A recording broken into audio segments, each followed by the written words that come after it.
We've heard the names before.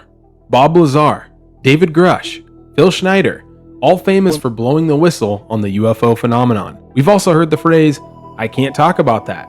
I'll talk in a skiff." I would prefer to address that in a closed session, ma'am. But what if there was another whistleblower? One who actually gives us the details of a crash retrieval program.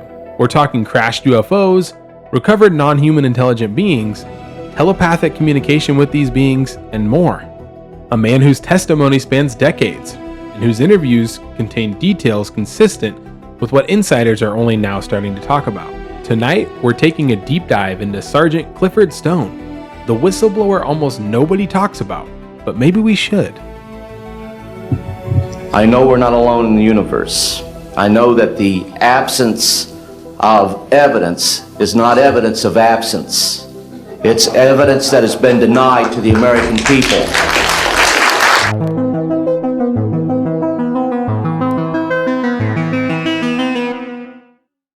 This is a new type of category of video for me called the Whistleblower series. The purpose of these type of videos is to go over key members of the UFO community and tell their overall story, and see how the community feels about their claims versus evidence.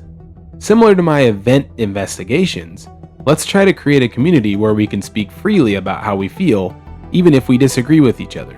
In 2001, the controversial Dr. Stephen Greer put together an event that has somehow not gotten the mainstream coverage it deserves. As part of his disclosure project, he brought over 20 witnesses to the UFO phenomenon on stage for the National Press Club. All agreed that if asked, they would testify before Congress. Things were said such as, a male staff member in Congressman Brown's office not only confirmed the exhibit, but the fact that there were 3 discs at that exhibit. These discs were hovering off the floor without any visible means of support. They were referred to as alien reproduction vehicles, also nicknamed the flux liner because they used high voltage electricity. Darting lights go across the sky and stop, absolutely stop, come to a dead stop and reverse in an acute angle their direction, and then proceed on in sort of, they were traveling so fast that you could almost see a pattern left by, if you are computer people, when you move a mouse real quick across the screen, you see a little bit of a tail. Well, that's exactly the way these 6 or 7 craft worked. After my weapons started going down, one after the other, they went into a no-go condition, what we call a no-go condition. They were unlaunchable. We lost somewhere between 6 and 8 weapons that morning. Within minutes of having received that second phone call of a UFO hovering outside the front gate. I think anyone who hasn't given the entire thing a watch, you should. Link down below. However, today we are going to focus on just one of the attendees, Clifford Stone. While he spoke about the phenomenon before this event, I think this is a good primer of the things he was a part of. Today we do a deep dive into his background, major claims, and finally the reasons why he may be credible. What I'm referring to here is that I was involved in situations where we actually did recoveries of crashed saucers, for lack of a better term, debris thereof. There were bodies that were involved with some of these crashes, also some were alive. While we were doing all this, we were telling the American public there was nothing to it. We were telling the world there was nothing to it. Some of his claims seem difficult to believe, but do seem to align with what some people are saying today. My question is to Clifford Stone. You said that you had seen aliens on a craft that had crashed. I wondered if you could describe what they looked like. I could, but it would probably take a whole lot of time. The reason I state that, when I got out in 1989, we had cataloged 57 different species. Do you have, or can you comment on whatever species have been piloting these craft? How are they large? Are they multiple species? Are they like, what was their size, and how many are usually on a craft? They're typically the multiple species. People are familiar with the grays, the Nordics. People have talked about reptilians and insectoids. It's not that they're reptilian or insectoid, it's that they resemble to the recipient of reptile or an insect type. I know others in the past have claimed that there are multiple species of non-human intelligent beings, but these are two people speaking in the public eye with their credibility at stake who have claimed to have handled non-human intelligent craft, talking about multiple or even numerous species of non-human intelligent being, with Clifford Stone talking about this in 2001 and even earlier. Before we get into his work on potential crash retrievals and connections in his story, we need to get into his background. At age 19, he enlisted in the Army in 1968 during the Vietnam era. His military records show a clerk typist. Okay, so story over, right? His records don't show him working in projects, so it's all fake. Not so fast. Stone repeatedly stated that his job title was cover, explaining in interviews that sensitive recovery programs always used, quote, clean paperwork so that no official paperwork trail could exist. It can be hard to believe, but think of it this way. If there is a secret crash retrieval program and a government cover-up, they aren't going to put it on your resume. The best example for comparison is Bob Lazar. He claimed to work at Los Alamos National Labs, and we are told they have no record of him. But they forgot to remove his name from a phone book that labels him clearly as a physicist. We also have this newspaper article that talks about Bob working there. To me, it seems like the US government removed Bob's records from most places but missed a couple. Whoops. That aligns with Clifford's claims. According to his records, he worked as a typist, but there's deeper aspects to it. People will say, where's the proof? Further down, we will find things that lend to Clifford's credibility. While Clifford's records talk about him being a typist, he was actually supposedly trained in NBC, or Nuclear, Biological, and Chemical Retrieval and Abatement Detail, at Fort McClellan Army Post in Alabama. It has often been stated UFO programs are locked in deep secret thanks to the Atomic Energy Act of 1954. This is a secret film containing restricted data. With development on nuclear weapons, anything emitting nuclear energy is classified with the same type of secrecy as the Manhattan Project, if not more. Stone's primary goal would be retrieving crashed vehicles, primarily from other countries. In his book, Eyes Only, Stone described being deployed to 12 crash sites specifically, within hours with the goal of crash recovery. In 1969, I had an event that happened to me while I was stationed at Fort Lee, Virginia. We went to Indiantown Gap, Pennsylvania. That would be my first exposure to any time that we would be recovering an unidentified flying object.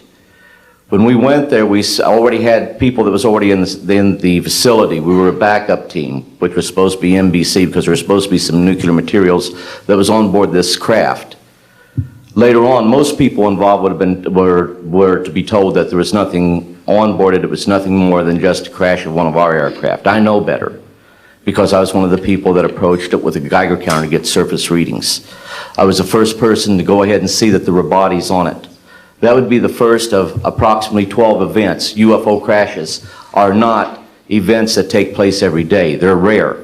If there was a plane or UFO crash in or around Indiantown Gap, Pennsylvania, it looks like it's been scrubbed. I can't find record of it. This was from 1969. Doesn't mean that they wouldn't necessarily have a record of a plane crash. If there was a crash of a vehicle right near a military base, they wouldn't want to market it either. Retrieval would include both technology and biological occupants. He wasn't so much involved in the research of these incidents, but was basically part of the first team on the scene, and other teams would conduct research. He would even claim to communicate with NHI beings at the crash site of specific crashes. Did this occur where you actually did have telepathic interface with visitors upon demand? Oh yeah, the entities would initiate it.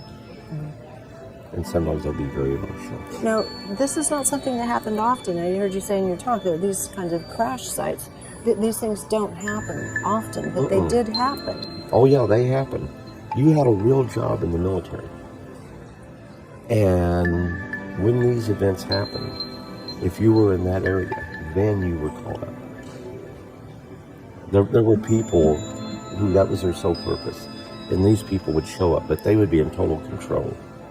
You had other people who didn't have a clue what was going on. Yeah. And those you felt sorry for. Part of the reason that he was actually selected to be on this crash retrieval team seems to go back to his childhood. Stone said his abilities to communicate with NHI would become apparent when he began speaking with a green being named Corona. And I know what you're thinking, not the virus. Because of this communication with Corona and potentially other beings, Stone would claim that an intelligence group was monitoring him for years, and this would be one of the reasons why he was chosen to be included on the crash retrieval team. As for the creatures themselves, they were deemed Extraterrestrial Biological Entities, or EBEs for short. We had cataloged 57 different species, various types of what we normally call grays. We didn't call them grays in the military, but you had at least 3 types of the grays. That I'd like to point out for the most part is that the entities that we did catalog were in fact humanoid. The 57 species of EBEs were said to be in a specific guidebook. 57 species sounds like a lot, but maybe it's as simple as slight biological differences, such as the beings reportedly seen in Virginia, where they look similar to a classic gray, but have brown skin and protrusions on their heads. If we go through Majestic 12 documents, which are obviously much debated, there are multiple references to the term EBE. The first dated document with the term EBE is from June 1947, the same date as the Roswell crash. It is known as the Relationships with Inhabitants of Celestial Bodies memo, and it is reportedly authored by some major names: Albert Einstein and Robert Oppenheimer, famous for his work on the atom bomb. Einstein publicly seemed to distance himself when asked about UFOs. However, longtime assistant Shirley Wright, heard interviewed here, describes the fact that Einstein and herself were actually called to Roswell, New Mexico in 1947, as Einstein was asked to view and examine 5 non-human intelligent bodies from the Roswell crash. They asked a lot of the scientists what was their best system of going out into the atmosphere or going into the ocean, and how deeply we had penetrated galaxies, things like that. And of course they were very quick to let us know that we didn't know anything.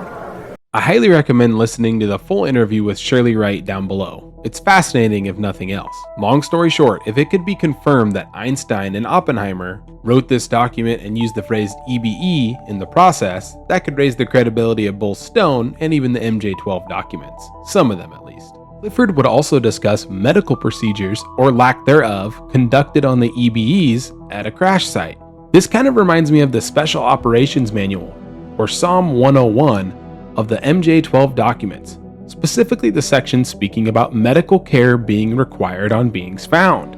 The Special Operations Manual, again, highly debated, also uses the term EBEs to name non-human intelligent beings. I know the MJ-12 documents are highly divisive, but this manual is worth a read through either way. It's explosive, and it discusses numerous topics including crash retrieval, how to create cover stories, types of beings discovered, and much, much more. Again, the term EBEs being the connector here. Now, one could just think that Clifford is just connected into UFO lore, and you're probably thinking, wow, fantastic claims, but where's the evidence? If Stone was lying, here's the problem. But the intent of Operation Blue Fly, peacetime project, was to go out and recover objects of unknown origin that impacted with the Earth.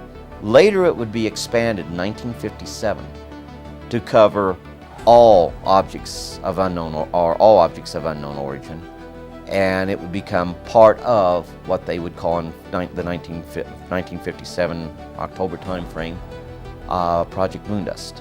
He knew the names of classified programs that were later confirmed through FOIA years after he went public. Working alongside New Mexico Senator Jeff Bingaman, Stone would force the government to reveal both Operation Blue Fly and Operation Moondust, programs he stated he was involved in.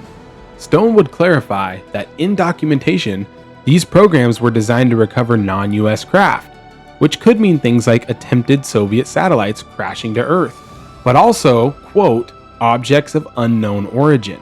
Here's an interesting quote from researcher Kevin Randall regarding Projects Moondust and Blue Fly.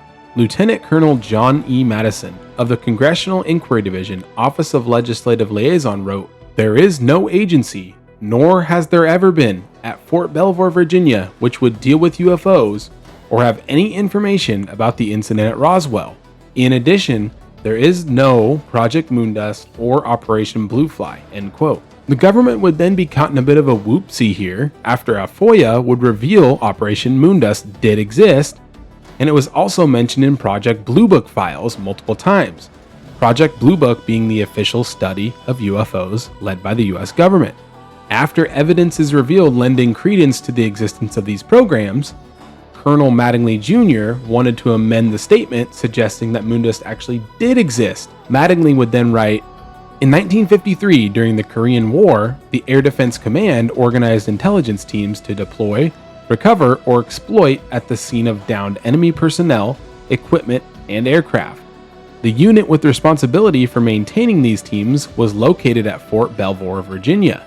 As the occasion never arose to use the air defense teams, the mission was assigned to Headquarters, United States Air Force in 1957, and expanded to include the following peacetime functions: A. Unidentified flying objects or UFOs. B. Project Moondust, to recover objects and debris from space vehicles that had survived re-entry from space to Earth. And C. Operation Bluefly, to expeditiously retrieve downed Soviet bloc equipment. So it doesn't exist until we find accidental proof through FOIA, then actually it does exist. And it has ties to Project Blue Book, which is a UFO study. Questionable at best. Stone would specifically reference the Air Force's 4602nd Division of the Air Force in being complicit in these recovery operations.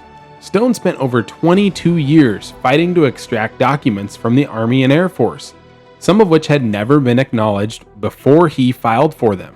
But does this make him a credible figure?